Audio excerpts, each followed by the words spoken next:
Welcome ටු යාල්පානම්. යාපනයේ කිව්වට මම මුලින්ම යන්නේ මිහින්තලයට. ඉතින් කැම්පස් එකේ හදිස්සි වැඩ වගේ ඇත්තේ වෙලා ඒට ඉවර කළා දවස් දෙකකින් ඔන්න මම යාපනයේ ආවා.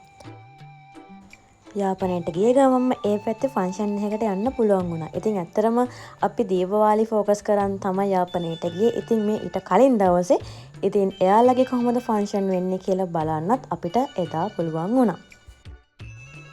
මේ යාපනයේ ගමන ප්ලෑන් කරේ මාත් එක්ක දේවින්ද්‍ර. ඉතින් දේවින්ද්‍ර කියන්නේ මගේ ඔෆිස් එකේ යාළුවා.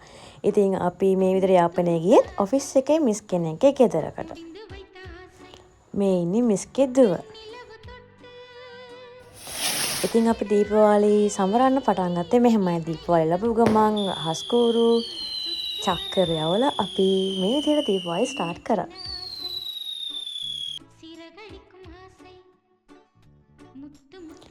ඊට පස්සේ දවසේ අපේ උදේම නල්ලූර ගියා. ඉතින් මිස්ලා ගෙදර ඉඳන් කිලෝමීටරයකටත් වඩා අඩු දුරක් තමයි නල්ලූර වලට තිබ්බේ.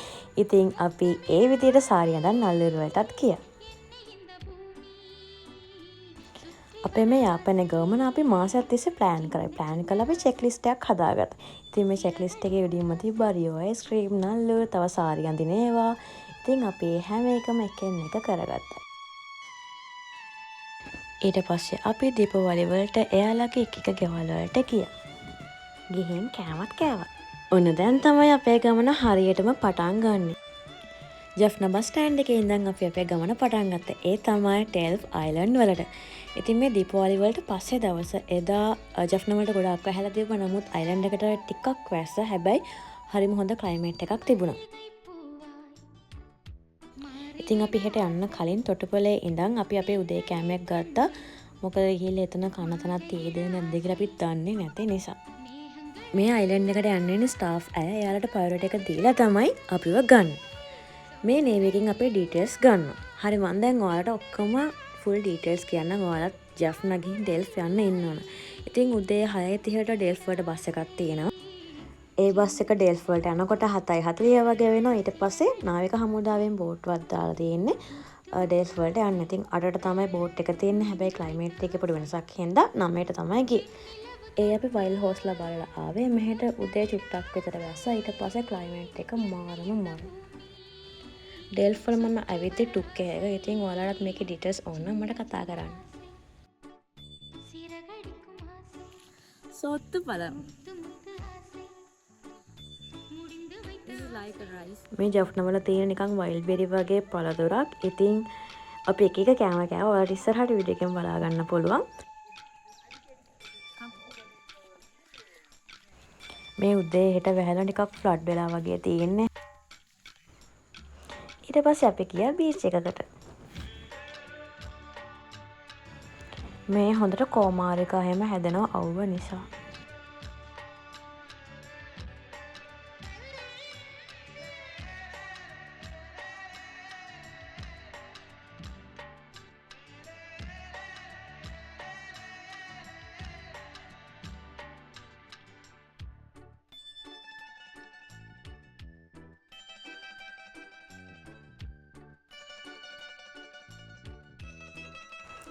කොහේ ගියත් මිනිස්සුන්ට මුහුණ දැක්කම පිස්සු හැදෙනවානේ.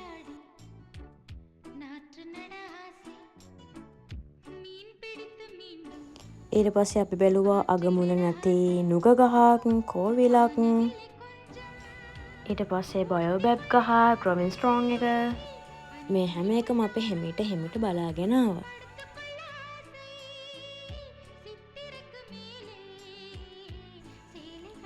ඔයාලා දන්නවනේ පතොක්. ඉතින් ඔයාලා කලින් පතොක් කාලා තියෙනවද? ඉතින් මම පළවෙනි පාට තමයි පතොක් කෑවේ.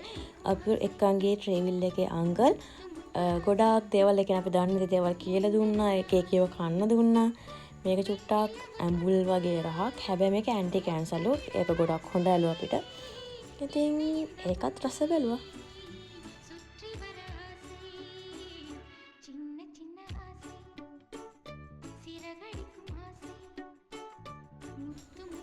මම මේ අවුරුදු 11කට පස්සේ තමයි ඩෙල්ෆ් වෙන්නේ. කලින් ආපු දෙපාරම අපි අම්මලත් එක්ක නැත්තම් ලොකු කටයත් එක්ක ආවේ. එතකොට අපිට අපේ නිදහසේ ඇවිදින්න හම්බෙන්නේ නැහැ නේ. යාළුවා එක්කන් ගියේ. ඉතින් දන්නවනේ මොනවද අපි ඒ කාලේ බලන්න ගියේ කියලා.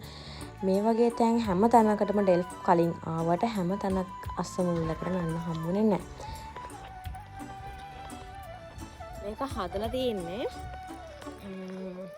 ඇලෝ ප්ලස් කැක්ටස් ප්ලාන්ට් එකෙන් එන කැක්ටස් වල එන මේ මම කලින් කෑවේ කැක්ටස් ගෙඩිය. ඉතින් කලර් කරලා තියෙන කැක්ටස් ගෙඩියෙන් මේක ඇලෝ වෙලා ඩ්‍රින්ක් එකක්. ඊට පස්සේ තිබ්බ ලොකුම ආසාවක් තමයි තොඩි. අපි අංකල්ට කී හිටියා කොහොම අපිට ඒව හොයලා දෙන්න කියලා. ඉතින් වෙලාවට ඒකේ ඉඳලා විනාඩියක් ගියේ නැහැ මිනිස්සෙක් අරගෙන යනවා. කියන්නේ අලුතෙන්ම බාපු ඒවා වගේ. ඉතින් අපි ආර සල්ලි ටිකක් දීලා චුට්ටක් අරගත්තා. අලුත් මේවල රස කොහොමද කියලා බලන්න. නම කලින් රහ බලලත් නැහැ. හැබැයි ඒකේ හොඳ ෆ්‍රෙෂ් රහක් තිබුණා.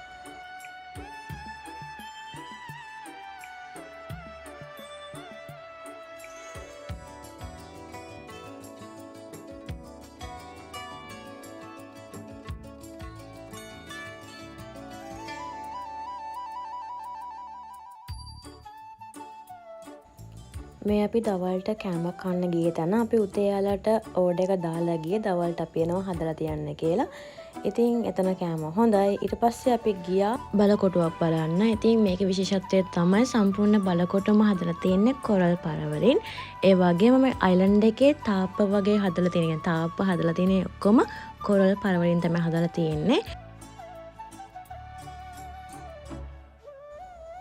ඔයාලා ජෙෆ්න යන්න කලින් හොඳ ප්ලෑන් එකක් හදලා රිසර්ච් එකක් කරලා යන්න. ඒකට chat GPT උදව් කරගන්න. අනවශ්‍ය දේවල් වලට පාවිච්චි කරන්න නැතුව AI ඒ වගේ හොඳ ඒවාට යූස් කරගන්න. ඇත්තට මෙයා අපිට කිව්වා මේ දේවල් මේ දවස් ටික ඇතුලේ කරන්න කියලා. අපි ඒවා බලලා ඒවට හරියන විදිහට අපේ ෆ්ලෝ එකත් හදාගත්තා.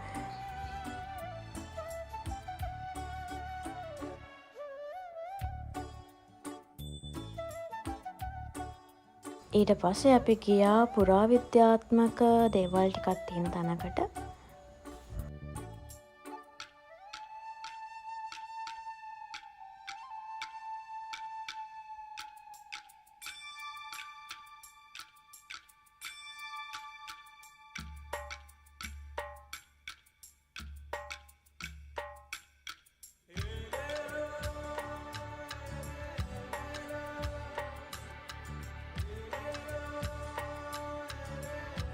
ඊට පස්සේ අපි ආයේ බීච් එකකට ආවා. ඊට පස්සේ මම දැක්ක එතන ඔන්චිල්ලාවක් හයි කරලා තියෙනවා. ඉතින් මට ඊට වඩා වෙන සතුටක් තිබ්බේ නැහැ.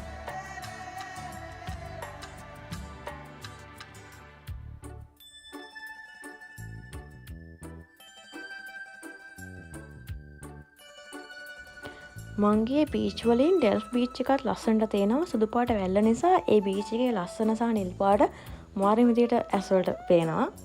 ඊට පස්සේ අපි ගියා කරවල මාකට් එකකට ජෙෆ්න වල තිබ්බ ගොඩක් ගණන් අඩුයි. ඉතින් අපේ ඩෙල්ෆ් ගමන ඉවරයි. ඊට පස්සේ අපි ආයේ පෝට්ටුවෙන් ආයේ ආවා තොටුපළට. ඊට පස්සේ අපි රැට කන්න ගියා මැංගෝස් එකට. මිස්ගේ ෆැමිලි එකේ කට්ටියයි අපි දෙන්නයි. ඉතින් රෑ කෑම මැංගෝස් එකේ මේ විදිහට ගත්ත අපි එක එක කෑම ඕඩර් කරා. ඒ හැම එකෙම රහ බලන්න ඕනේ හින්දා මේකේ රසම මැංගෝස් ස්පෙෂල් දෝසය එක. ඒක තමයි මං ගත්තේ. ඒක තමයි මෙතන තිබ්බ රසම කෑම එක. ඔන්න ඊළඟ දවස අපි උදෙන්ම ගියා පොයින්ට් පෙඩ්‍රෝ. උතුරු කෙරවල බලන්න. දකුණු කෙරවල කොහොමත් බලලා ඉවරයි. උතුරු කෙරවල බලන්න උමනාවක් තිබ්බා. ඉතින් ඒකත් හරි. මෙතනට ආවේ අපි බස් එකෙන් බැහැලා යාලා ටූරිසම් වගේ තන කරනවා. රුපියල් 1000ක් ගන්නවා පොයින්ට් පෙඩ්‍රෝ පෙන්නන්නයි සහ ප්‍රදීපාගාරයට. එක්කන් යනවා ආයේ පෝස්ට් ඔෆිස් එක ගාවට යනවා. මේ ඔක්කොම බලලා එයාත් එක්කම ආයේ බස් ස්ටෑන්ඩ් එකට එන්න රුපියල් 1000ක් ගන්නවා. ඊට පස්සේ අපි ගියා පොයින්ට් පෙඩ්‍රෝ මාකට් එකට ජුම් කාව එකේ ඒවා ටිකක් ගන්න. ඊට පස්සේ පොයින්ට් පෙඩ්‍රෝ වල ඉඳන් කීරිමලට බස් එකක් තියෙනවා. කීරිමලේ පොන්ඩ් එක බලන්න. ඉතින් මේ යන ගමන් එහෙ අම්බලමක් තිබ්බා. ඒක නිකන් උඩින් බලාගෙන ගියා අපි කීරිමලේට.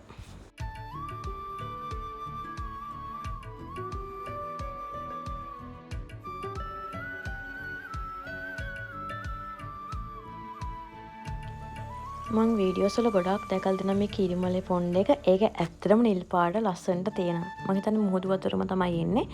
හැබැයි ගෑන් ළමයිට වෙනම පොන්ඩ් එකක් තියෙනවා. ඒක වට කරලා තාප්ප වලින්. හැබැයි මෙතන නාන්න දුන්නේ නැහැ. මෙතන ගැඹුරු වැටේ කියලා අපිට නාන්න දුන්නේ නැහැ. අපි ඇත්තටම නාන්න බලාගෙන ගියේ. හැබැයි නාන්න දුන්නේ නැහැ. ඊට පස්සේ කීරිමලෙන් අපි ගියා කසුරිනා බීච් වලට. යන ගමන් අපිට හොඳටම බඩගිනි කන්න තනක් තිබ්බේ නැහැ අපිට. බස් ගත්ත හින්දා එක දිගට. ඉතින් අපි ළඟ තිබ්බ පළතුරු කඩේකින් ඔය එක එක පළතුරු කකා ගියා.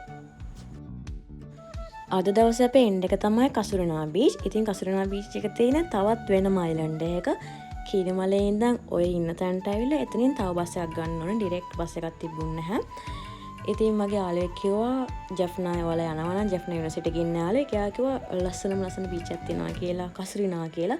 ඉතින් මේ එයා කිව්ව හින්දම ඒක හොයාගෙන ගිය ගමන. ඉතින් මේකේ එන්ට්‍රන්ස් එකේ ගොඩක් ලස්සනයි. ෆයිනස් ගස් දෙපැත්තේ තිබ්බ නිකන් පාක් එකකට යනවා වගේ ෆීල් එකක් තමයි ආවේ. එතන වෙනම ෆීල් එකක් සහ වෙනම වයිබ් එකක්. කවදාවත් ඔයාලා මට මේ තැන ලස්සනයි ඔයා මෙහෙට යන්න ඕන කියලා රෙකමන්ඩ් නම් කරන්න එපා. ඊට පස්සේ මට එතනට යනකන් සිහියක් නැති වෙනවා. මේ බීච් එක විශේෂත්වය තමයි මේක මාර කාම් බීච් එකක්. නිකන් වැවක් වගේ කිලෝමීටර් 2ක් විතර ඇතුළට මුහුද ඇතුළට යන්න පුළුවන්. ඒ කියන්නේ ඔළුව ගාවටවත් නැහැ වතුර. ඒ නිසා අපි ගොඩාක් නිකන් වැවක ඉන්නා වගේ හිටියා. ඉන්න ගම අපිට හම්බුණා මුහුදේදී යාළුවෝ දෙන්නෙක්. අපි වගේම තනියෙන් ට්‍රැවල් කරන ගෑල් ළමයි දෙන්නෙක්. විශේෂත්වය තමයි එයාලා ડોක්ටර්ස්ලා. ඉතින් මේ ෆ්‍රෙෂ් ග්‍රැජුවේට් ડોක්ටර්ස්ලා. එයාලත් ඉතින් හම්බුණා. එයාලත් එක්ක අපි ආයේ ආවා. මේ ඊට පස්සේ දවස අපි දවස පටන් ගත්තේ ලිංගෝස් එකට ගිහිල්ලා කුල්ෆි අයිස්ක්‍රීම් එකක් කාලා. ඊට පස්සේ අපි ගියා ආකියොලොජිකල් මියුසියම් එකට ජෆ්නා වල තියෙන. ඊට පස්සේ අපි ගියා දවල්ට කන්න ජෆ්නා ටවුන් එකේම තියෙන බිරියානි රෙස්ටුරන්ට් එකකට. ඒ ආසාවත් හරි මේකත් ගොඩක් ෂේප් එක කියන්නේ වන් පෝෂන් එකක් ඇති දෙන්නටම. ඒකත් කාලා ඊට පස්සේ අපි ගියා ෆෝර්ට් එකට. තුන්වෙනි දවසේ අපි ප්ලෑන් කරේ දවසම ජෆ්නා ටවුන් එක ඇතුළේ ඉඳන් ටවුන් එකේම කැරකි ටවුන් එකේ අවට තියෙන දේවල් බලන්න. ජෆ්නා ගමනේදී අපි දැන් විශේෂයෙන් සැලකිලිමත් වුණා අපේ ඇඳුම් වලට. අපි කොට ඇඳුම්වත් අත් කොට ඇඳුම්වත් ඇඳේ නැහැ. මොකද වෙනම සංස්කෘතියකටනේ අපි යන්නේ. ඒ කියන්නේ ළඟ තියෙන ඩවුන් සවුත් වගේ නෙමෙයි. ඒ පොඩ්ඩක් කල්චර් වෙනස් හින්දා අපි ඒ ගැන සැලකිලිමත් වුණා. ඔයාලත් යනවා නම් අන්න ඒවත් හිතන්න. මට ඔයාලට කියන්න තියෙන්නේ ගෑල් ළමෙක් වුණා කියලා අභියෝග වලට බය වෙන්න එපා. අභියෝග බාර ගන්න බය වෙන්නත් එපා. ඒ වගේම ඇවිදින්න බය වෙන්නත් එපා. මොකද ඔයාලා දැකලා තියෙන ෆොරිනර්ස්ලා කියලා තියෙන ලංකාව තමයි හොඳම රට ඇවිදින්න කියලා. ඇත්තටම ඔව් ලංකාව ඇවිදින්න බය වෙන්න ඕනේ නැහැ. ඉතින් මිනිස්සු හරිම හොඳයි. එයාලා හරිම කෙයරින් අපි ගැන. ඊට පස්සේ අපි ගියා මාකට් එකට. ඊට පස්සේ අපි ගියා පුස්තකාලෙට. මෙතනට මම යන්න ගොඩාක් ආසාවෙන් හිටියේ. මෙතන නිකන් ගෙදර වගේ මගේ. ඉතින් අපි පුස්තකාලේ වටේ ඇවිදලා බැලුවා. අපි හිතුවේ නැති තැන් වලටත් අපිට යන්න පුළුවන් වුණා. අපි යාළගෙන් ඇහුවා අපිට මේ තැන් වලට යන්න ඕනේ එකන් යන්න පුළුවන්ද කියලා. ඒ කියන්නේ අවුට්සයිඩර්ස්ලාට එලව් කරන්නේ නැති තැන් වලටත් එයාලා අපිට යන්න දුන්නා. ඊට පස්සේ හොඳම දේ තමයි පුස්තකාලෙන් අපිට අවසර දුන්නා පොතක් අරන් කියවන්න. මම දන්නේ නැතුව අරන් තියෙන්නේ ටිකක් වැදගත් පොතක්. කාට දොස් පාරනද හිතා ගන්න පුළුවන්. ඒක ඒ කාලේ යාළගේ ඇසින් යුද්ධය ගැන දැක්ක විදිය සහ යාළගේ අත් දෙකෙන් එක කියවද්දි නම් සෑහෙන අවුල්. What you looking at? The sunset at Jaffna Fort.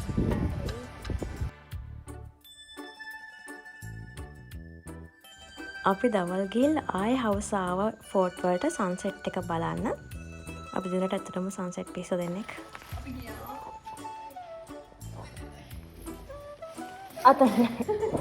අපි මේ දෙක විශ්වනවා. ඊළඟ පාර ජෙෆ්නාම එක කව කරමු. ඊට පස්සේ chat GPT අපිට රෙකමන්ඩ් කරපු තැනක් තමයි මලයාලම් කැෆේ. ඉතින් රැට කන්න අපි මලයාලම් කැෆේ ගියා. මේ ඊට පස්සේ දවසේ ප්ලෑන් එකේ තිබ්බේ ජෙෆ්නා යුනිවර්සිටි එක. හැබැයි අපේ ප්ලෑන් එක කලින් දවසේ වෙනස් වුණා. මොකද අපි දැක්ක බස් එකක් කයිට්ස් වලට. ඉතින් අපි කහලා පුරුදු හින්දා පොඩ්ඩක් Google කරලා බැලුවා. ලස්සන බීච් එකක් තියෙනවා වගේ දැක්ක. ඉතින් අපේ ප්ලෑන් එක වෙනස් කරා කයිට්ස් වලට ගියා.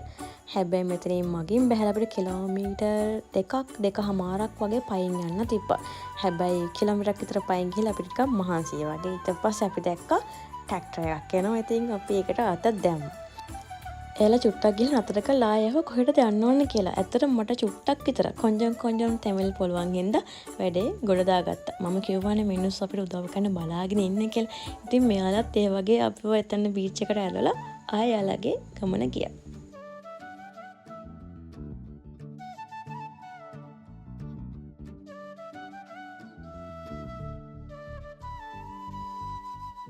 රැඳින්නේ මානෙත් මානේ නිවෙන්නේ ඇයි මේ යාමේ මාරිදවනුවයි මානවනුවයි සඳවතියේ මයි තනි කෙරුවේ. මෙයාල විශාරද විසින් මගේ යාළුවට සින්දු කියලා දෙන අවස්ථාව. නාදගම් සින්දු මං හිතන මං වල කියලා දුන්නා. අපි දැන් මේ විදිහට සින්දු අහහා ඉඳලා ඊට පස්සේ මං යාට එයාගේ මේ ටයිම් එක ගන්න දුන්නා. මම මගේ මේ ටයිම් එක පොතක් කියවලා ඇවිල්ලා මේ මුහුදේ මේ වැලි සහ රැලි දිහා බලාගෙන හිටියා. මේ වැලි ටික මේ රැල්ලත් එක්ක හැඩයට හැදලා තියෙනවා. මං කලින් දැකලා නැහැ. මේව පාගන කොටත් දැනෙනවා නිකන් කකුලට නිකන් එහෙම ඉස්සිලා පහත් වෙලා වගේ තියෙනවා. ඊට පස්සේ 10 මාර්ච් විතර අපි චඩි බීච් එකෙන් ගියා නාගදීපෙට. ඉතින් මේ 4 වෙනි අයිලන්ඩ් එක තමයි අපි දැන් යන්නේ. නාගදීපෙට ගිහිල්ලා මගේ යාළුවට නාගදීපේ ඒ චෛත්‍ය බලන්න ඕන වුණා. ඊට පස්සේ මම එයාට තිබ්බ ඉතිහාසයේ කතා සහ බුද්ධ ආගම කතා ටික කියලා දුන්නා. මම කොහොමද ඉතිහාසයේ ටිකක් දක්ෂයි සහ ඒ පැත්තට මම හරිම කැමතියි. ඉතින් මේ කතා පුරාවිද්‍යාත්මක කතා මිනිස්සු කියන කතා ඒ ටිකත් කියලා කෝවිලකටත් ගිහිල්ලා එතනින් අපිට කෑම හම්බ වුණා. ඊට පස්සේ අපි ආයේ මැංගෝස් එකට ඇවිල්ලා කෑවා. ඊට පස්සේ සංකලි කියලා රජ කෙනෙක් ඉන්නවා හෙදලා තියෙනවා හැ. ඉතින් එයාට හා සම්බන්ධ දේවල් ටිකක් තිබ්බා. අපි ඒව ටික බැලුවා. ඉතින් අපිට ඇවිදින තිබ්බ සහ අපේ චෙක්ලිස්ට් එක අපි ෆුල්ෆිල් කරා. තැන් දෙකකට වගේ තමයි යන්න බැරුණේ. ඒක නිකන් ඕනේ නැහැ කියලා හිතලා අපි ඒක එකක් කට් කරලා දැම්මා. මේ ට්‍රේන් ගමනත් අපේ චෙක්ලිස්ට් එකේ එකක්. ඉතින් අනුරාධපුරයට විතරයි ට්‍රේන් එක ඇවිල්ලා තිබ්බේ. ඉතින් ඒකත් හරි. ජෆ්න ගමනත් ඉවරයි. වීඩියෝ එක බලපු හැමෝටම ගොඩාක් ස්තුතියි. Thank you for watching. Bye.